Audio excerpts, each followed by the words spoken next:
Assalamualaikum warahmatullahi wabarakatuh. Perkenalkan, nama saya Mafid Wiseso. NIM 1708031010124. Di sini saya akan menjelaskan materi tentang tantangan sumber daya manusia dalam menghadapi perubahan lingkungan global. Nah, kita akan memasuki materi dahulu. Yang pertama, sumber daya manusia SDM dan ekonominya rakyat Indonesia. SDM merupakan salah satu faktor kunci dalam reformasi ekonomi, yakni bagaimana menciptakan SDM yang berkualitas dan memiliki keterampilan serta berdaya saing tinggi dalam persaingan global yang selama ini kita abaikan. Dalam kaitan tersebut, setidaknya ada dua hal penting menyangkut kondisi SDM Indonesia, yaitu 1. Ketimpangan antara jumlah kesempatan kerja dan angkatan kerja. 2. Tingkat pendidikan angkatan kerja yang ada masih relatif rendah.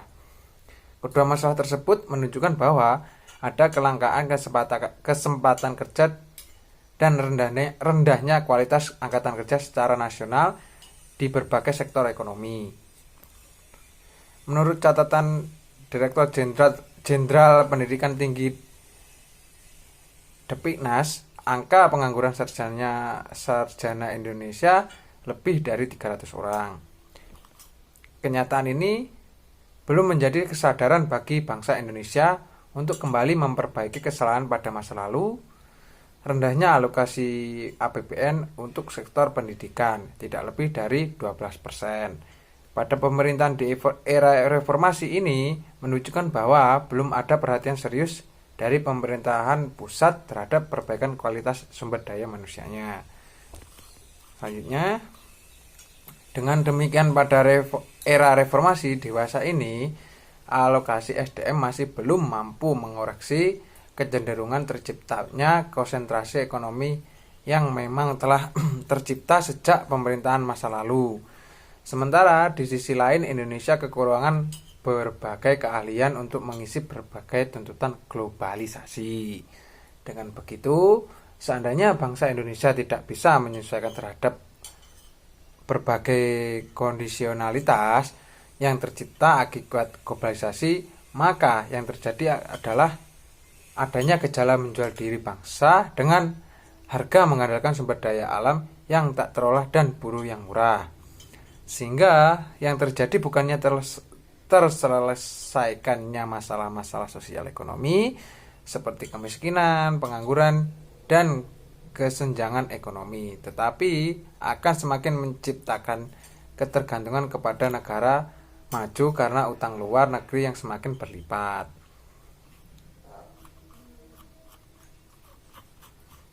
Dalam iptek terhadap SDM Indonesia.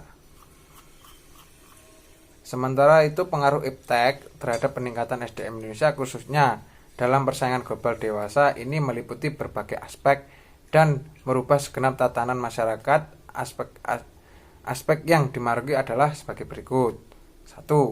Dampak yang ditimbulkan oleh teknologi dalam era globalisasi. Kedua, aspek ekonomi. Dengan adanya iptek, maka SDM Indonesia akan semakin meningkat dengan pengetahuan dan teknologi tersebut. Yang ketiga, aspek sosial budaya. Globalisasi juga menyentuh pada hal-hal yang mendasar pada kehidupan manusia, antara lain adalah masalah hak asasi manusia atau yang disebut HAM, melestarikan lingkungan hidup serta berbagai hal yang menjanjikan kemudian hidup yang lebih nyaman, efisien, dan security pribadi yang menjangkau masa depan karena didukung oleh kemajuan ilmu pengetahuan dan teknologi.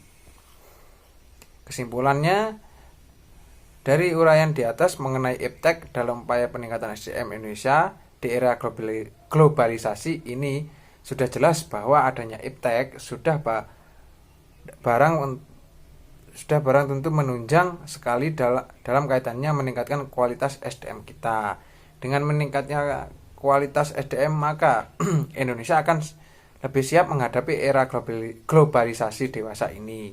Perlu sekali diperhatikan bahwasannya dengan adanya iptek dalam era globalisasi ini tidak dipungkiri juga akan menimbulkan dampak yang negatif dari berbagai aspek, baik aspek ekonomi, baik mau budaya maupun informasi dan komunikasi. Untuk itulah filtrasi sangat diperlukan sekali dalam penyerapan iptek, sehingga dampak negatif iptek dalam upaya peningkatan SDM dapat ditingkatkan seminimal mungkin. Nah, itu ya sekian dari penjelasan tentang SDM tadi. Bila ada salah kata mohon dimaafkan.